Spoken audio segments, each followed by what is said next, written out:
With the invention of mobile phones and with how incredible phone cameras have recently become, it means that anybody has the capabilities of taking a beautiful photo, and that is amazing. But the easier that photography becomes, the less and less that people experiment, and slowly but surely, old school photography techniques become a lost art. That being said, within the photography community, there is a revival in experimentation. The very fact that anyone who owns a mobile phone has the capabilities of taking a photo worthy of a magazine cover means that anyone who deems themselves a photographer has to do something extra to push themselves above and beyond in understanding the complexities of how to take a great photo. Hence, there's been a huge rise in multiple exposure and long exposure photography. An exposure is a photograph, and the shutter speed is how long that the lens is open while that photograph is being taken. By a long exposure, I mean if you set your shutter speed to 5 seconds, press down the shutter and walk around the frame, you're going to appear just as a blur. By multiple exposure, I mean the combination of multiple photos layered in one single image. This started in film photography, when instead of rolling the film to the next slot, photographers opened the lens multiple times in the same stock of film. Today, these styles of photography are mostly used by musicians for album covers or photographers who are trying to create a more ethereal feel in their work. I got my first proper camera maybe 8 years ago and have since built a very solid basis in understanding these techniques. I've experimented with long exposure photography, and I've taken many multiple exposure images. I've gotten to a point that where when I see a photo that utilizes one of these techniques, my brain pretty immediately knows what settings were used and how that photo was created. But a couple of years ago, I came across this one series that left me stumped. My brain just could not compute how this photo was created. It's a series of light paintings created by Pablo Picasso, captured by the experimental photographer Gjon Milli. The light painting itself is the result of a long exposure, where Milli set his camera up on a tripod in a very dark room, set the shutter speed to 10 to 30 seconds, press the shutter and let Picasso paint away. But yet in the images, it's not only the light painting, it's also Picasso. Picasso isn't a blur, he just looks how he normally looks with a normal photo taken at 1/60th of a second or 100th of a second. So how did Gjon Milli take a 30-second exposure or something, and also a multiple exposure, and combine it into one image? If this project came out in 2025, I would know for sure it was manipulated on Photoshop, but that wasn't an option in 1949. That's my Gen Z brain struggling to work something out from first principles, but it's actually not as complicated as you'd think. The answer is stroboscopic photography. All that a photograph is light entering the camera, and the longer the exposure, the more light that enters. The genius of Milli is that if he set his camera to a long exposure and directed Picasso to paint with a source of light in a pitch black room and flashed a strobe at multiple times during the painting, the long exposure would capture the light painting, while the strobe would capture the artist, not as a blur but as a concentrated figure in the thick of the creative process, and the final results would be pictures that are timeless.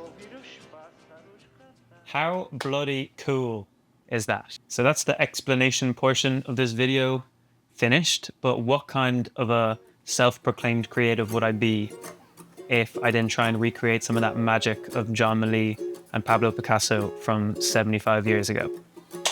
Time to go pester my roommates.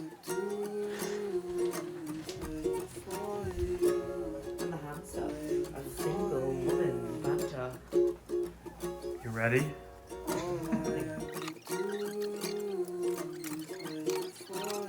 But I do need you to get a phone and to turn the torch on your phone. Okay, so this is what's going to happen. I'm going to press, wait, stop. I'm going to press the shutter. It's going to start going, you're going to do a light painting, and then it's going to flash 3 times. And when it flashes, that's going to be you frozen. We'll see how it looks. Okay, you ready? Yeah. Start going.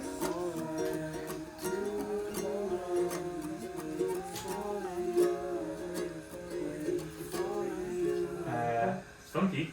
Do I come see? Yeah. Okay, let's try it again with this. Hang on. Okay, 3, 2, 1, start moving.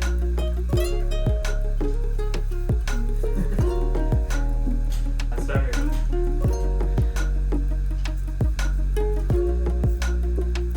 Oh, that's kind of what I'm going for. Okay. Do you agree that the phone looks kind of lame in there? Kind of. Is there any other light source?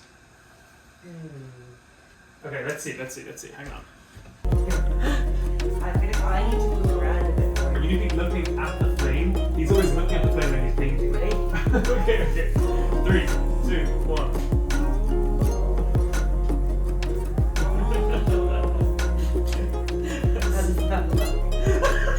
This is wild! Look at this. Whoa! That's kind of cool! That is I like the orange color of the candle. the flames.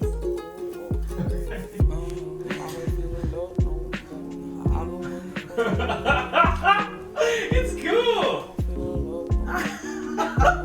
The picture is nothing. Is that okay that the picture is nothing? What do you mean by the picture is not? Oh, the light Like picture? the light Yeah, picture. yeah, whatever. Like, We're just experimenting here. okay.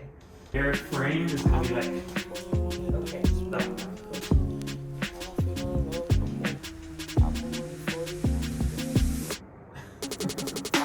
You ready?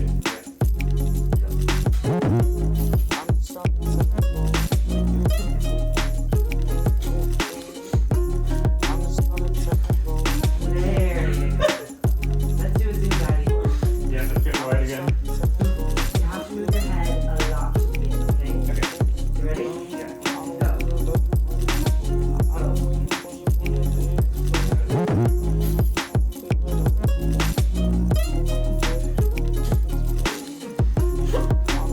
That's good. Let's practice some more. That's good.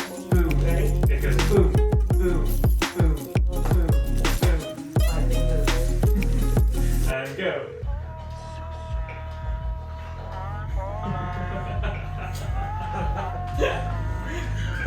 Not bad.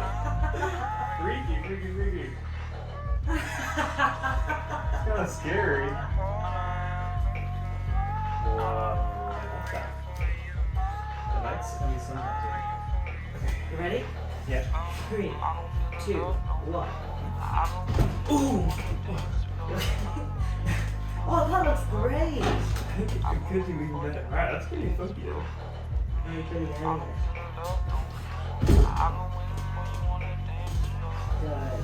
Good. Alright. That's funky. Great. Sweet! This is a fun video experimenting with photography technique that's new to me, but it does highlight an issue that I think is pretty big as a creative person, and that is artificial intelligence in the arts. Like how in photography, the ease of taking photos means we forget old film techniques. The use of ChatGPT means we're unlearning how to write. It slowly might come for all other forms of the arts, but it's definitely already hit for writing. And if you lose the ability to write, you kind of lose the ability to understand.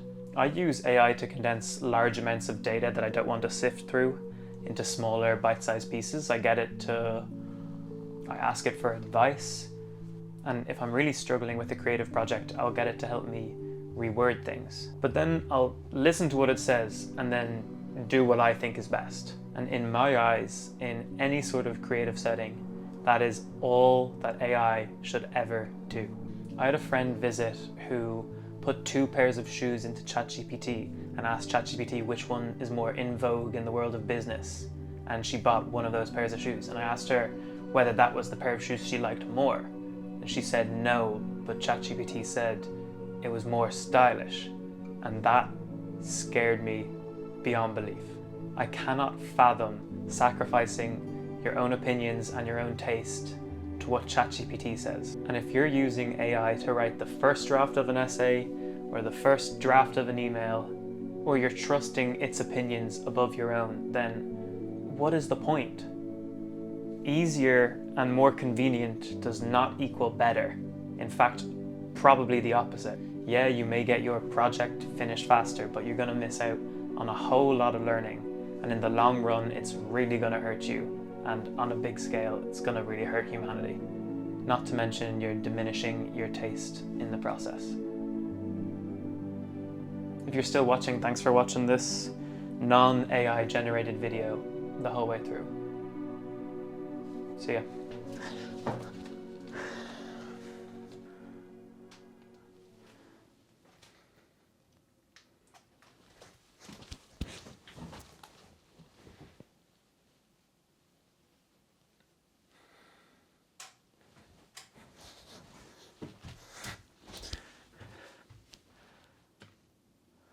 Wow.